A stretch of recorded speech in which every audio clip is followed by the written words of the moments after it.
Hi everybody, my name is Gregg Milhaupt, and on behalf of Poe, Devyani, Okey, and myself, I'd like to welcome you to our presentation.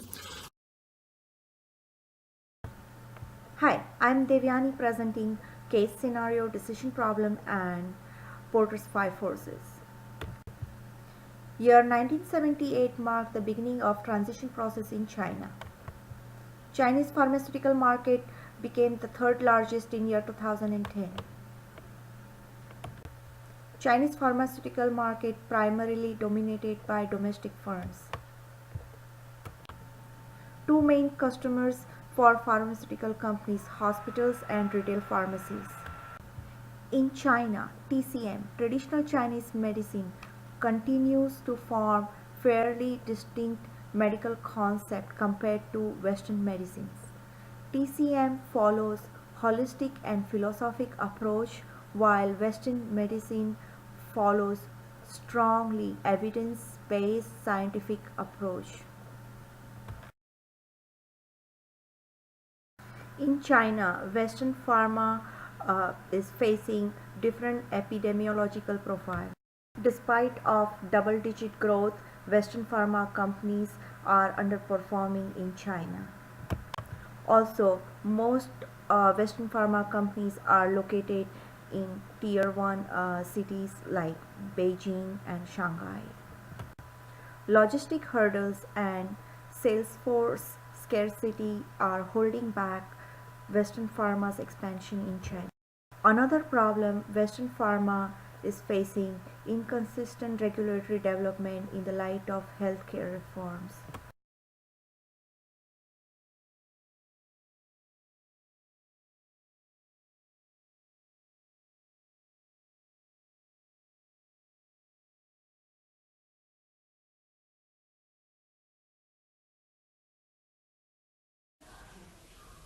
To determine the ideal strategy for the pharma industry in China, the PESTO analysis is used to gain insights into their environment via political, economic, social, technical, ecological, and legal factors.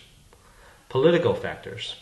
China has established the Healthy China 2020 program in 2009, which aimed to provide universal health care all across China and their 1.3 billion population.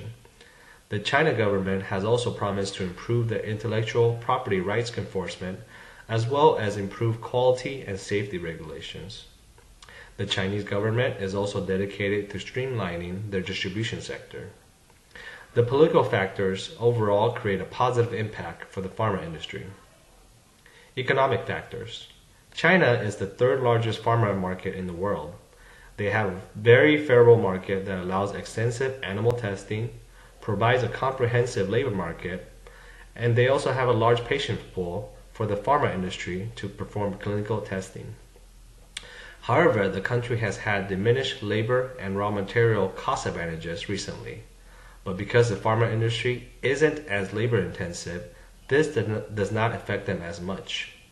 The economic factors overall create a positive impact for the pharma industry. Social factors.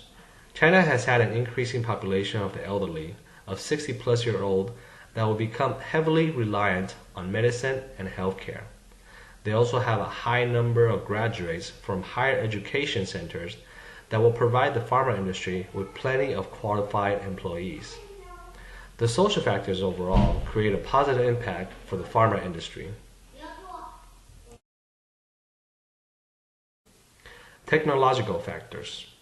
China has identified biotech institutes as a key industry in the country and will enhance biological research. The technology factors overall create a positive impact for the pharma industry. Ecological factors. China's urban middle class population is rising and thus will expand the pharma's current target group. The urbanization move has also created a lot of excess environmental pollution, which has led to an increase of deadly diseases such as gastric cancer. The harmful environment increases the potential patient pool for the pharma industry. The ecological factors overall create a positive impact for the pharma industry. Legal factors. China has set forth intellectual property protection standards, but enforcement has been lax. This will wane the confidence of pharma industry when they are creating and producing new drugs in China. They also have strict regulations that mandate a longer clinical trial period where each clinical trial period must last 9 to 12 months. Compare this to Europe, where the clinical trial only has to last 2 months. The legal factors overall create a negative impact for the pharma industry.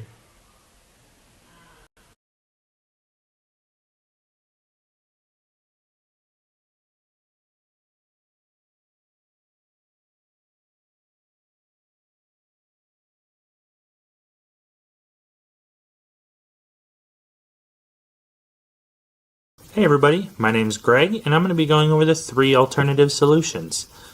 Alternative solution number 1 is to become an expert in TCM. TCM is based on tradition that's over 2,000 years old. We feel that Western pharmas can utilize their current supply chain in China to tap into the existing market. With the existing supply chain, they can become increasingly capable in the TCM market. They can use this prowess to create TCM globalization. Alternative solution number 2 is the converse idea to alternative solution number 1, is to drive TCM out of China. Western pharma continues to expand overseas. With that said, the market for Western pharma has grown as well in China. They need to continue flooding the Chinese market with Western pharma ideologies and medication, and in doing so, they can create a Western pharma globalization. Alternative solution number 3 is the do-nothing approach. The current business model is working.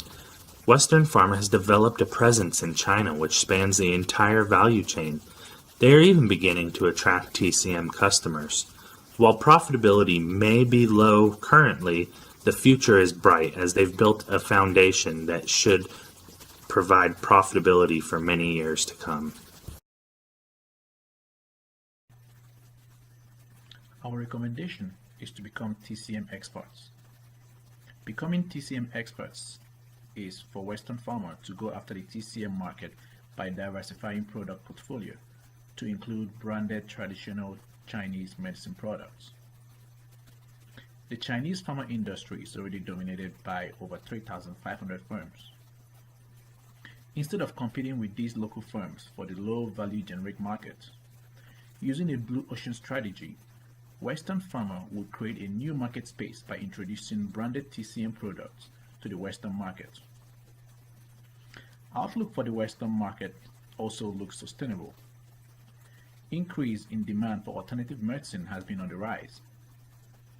For example, according to the National Institute of Health, nearly 40% of Americans used alternative medicine, spending over $33 billion in 2007. This is a large market size just in the United States alone. Implementation. Some of the steps for the implementation plan includes taking advantage of China's favorable factor market, which includes availability of input factors like resources, like large patient pool, plus lower labor costs. 2. Localize R&D and leverage local knowledge of TCM from local alliances. 3. Utilize existing global distribution network and brand name to reach Western markets. Analyzing this using the 4 actions framework, Western pharma should reduce focus on branded and generic drugs, raise R&D in TCM, raise partnerships with local Chinese CMOs, eliminate high R&D based business model, and then create new value with branded product based on TCM. The accountability plan will be measured by 1. Increase in popularity for TCM in Western alternative medicine market. 2. Increase market share in the global alternative medicine market. And 3. Increased revenue.